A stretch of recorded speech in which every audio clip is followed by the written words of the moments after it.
Concordia University is pleased to have as its 2018 commencement speaker, Senator Justin Eichorn. Justin is a 2013 graduate of Concordia University, receiving a Bachelor of Arts degree in Organizational Management and Leadership. He is an entrepreneur and business owner, and in 2016 was elected to the Minnesota State Senate from the 5th District, serving the people of Grand Rapids and surrounding communities. Justin and his wife, Brittany, live in Grand Rapids with their 4 children. Please welcome to the podium Senator Justin Eichorn.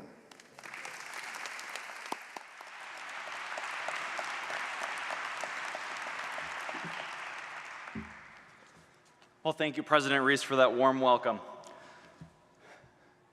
Over this last weekend, I felt like I was back in college because my speech wasn't due until Monday, so naturally, when did I type it up? Over the weekend. I'm State Senator Justin Eichorn, and I represent Minnesota's 5th Senate District, which includes Itasca, Cass, Beltrami, and Hubbard counties in north central Minnesota.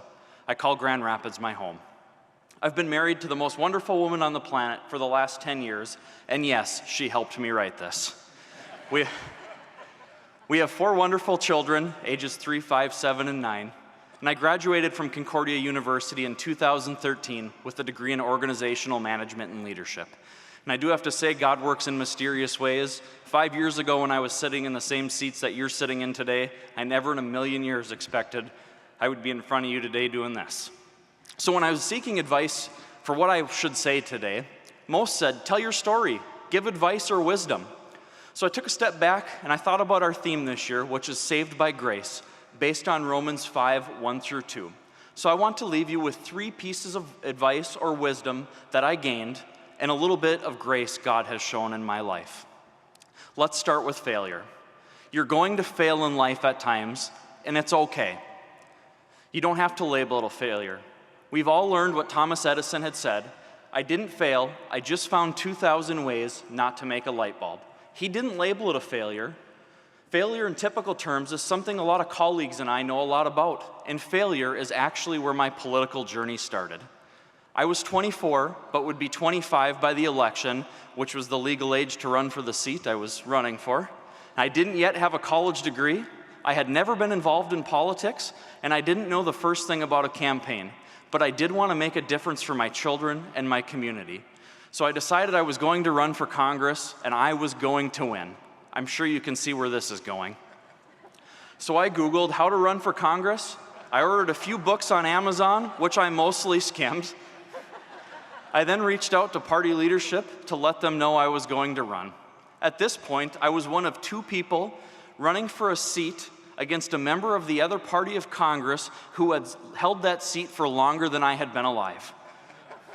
But political winds were changing, and I wasn't the only one to think that.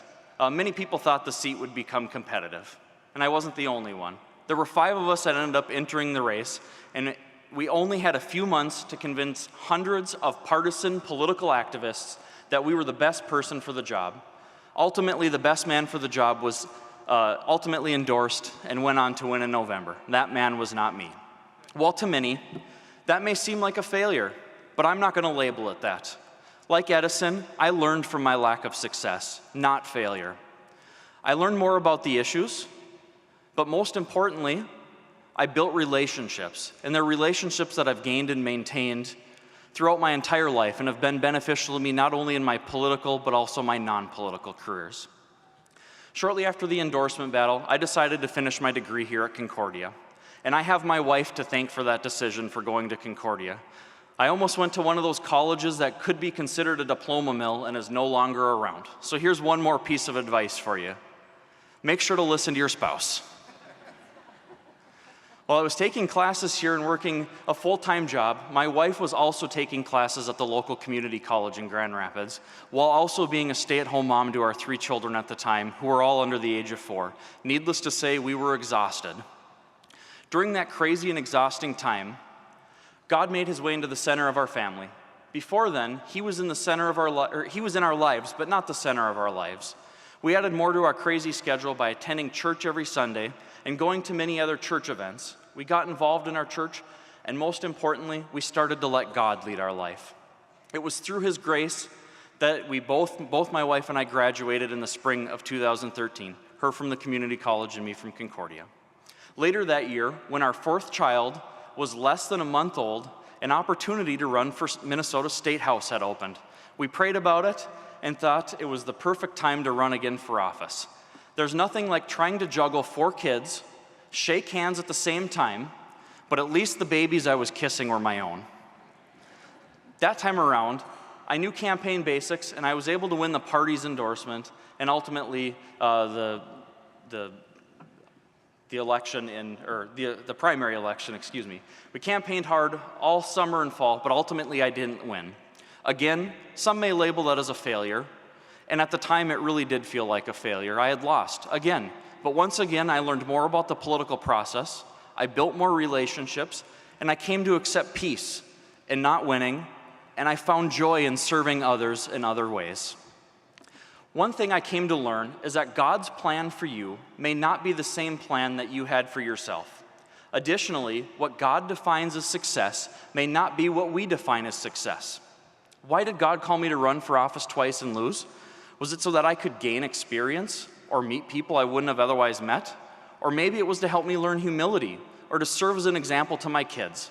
It could be all of those or none of them. We may not know the fullness of God's plan until we enter His kingdom, and that's okay. We must be open to His plan wherever it may lead us, even if it puts us outside of our comfort zone. The next piece of wisdom or advice I would like to share with you is to listen and follow where God calls you to be, even if you don't want to go there. Back to my story.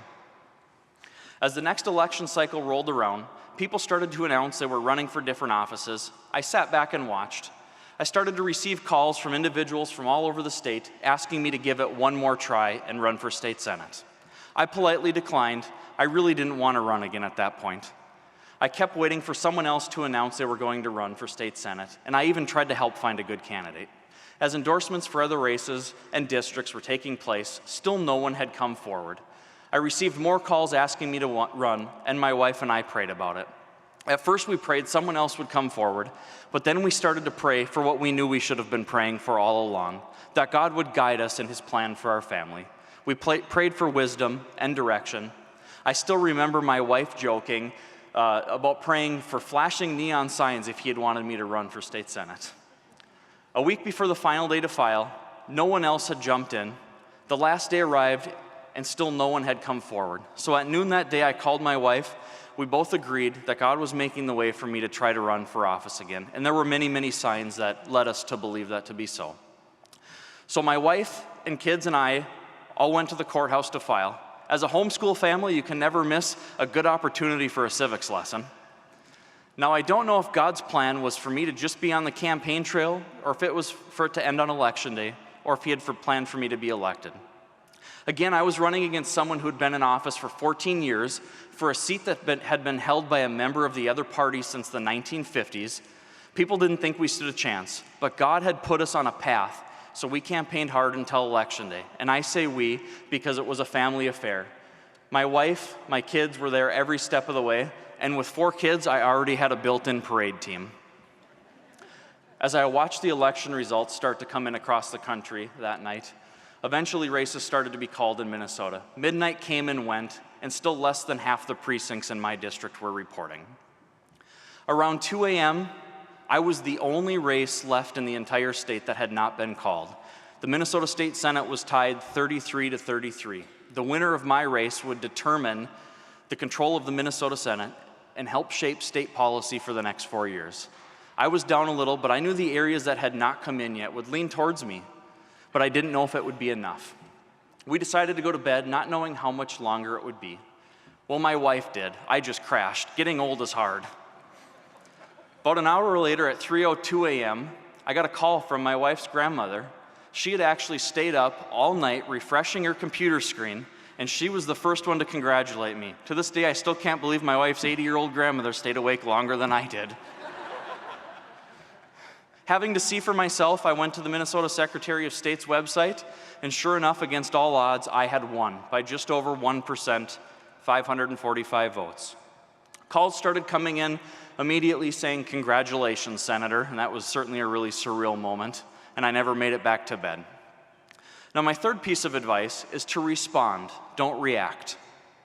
As I entered the Minnesota Senate as a freshman, there were many situations that I had to stop and think for a moment about what I was going to say, so that my response wouldn't be miscommunicated or misinterpreted, or in any other way that could be received in a manner that I didn't intend. I needed to make sure that my comments were well thought out and well communicated. In life, and especially in politics, words can easily become something you didn't intend them to be. I've seen many ruin their reputations and careers over initial quick reaction when they could have taken their time to form a response instead. It's easier to react to something rather than to respond, but it is worth the effort because in a working environment and in life, people notice those who take the time to think and then respond to an issue.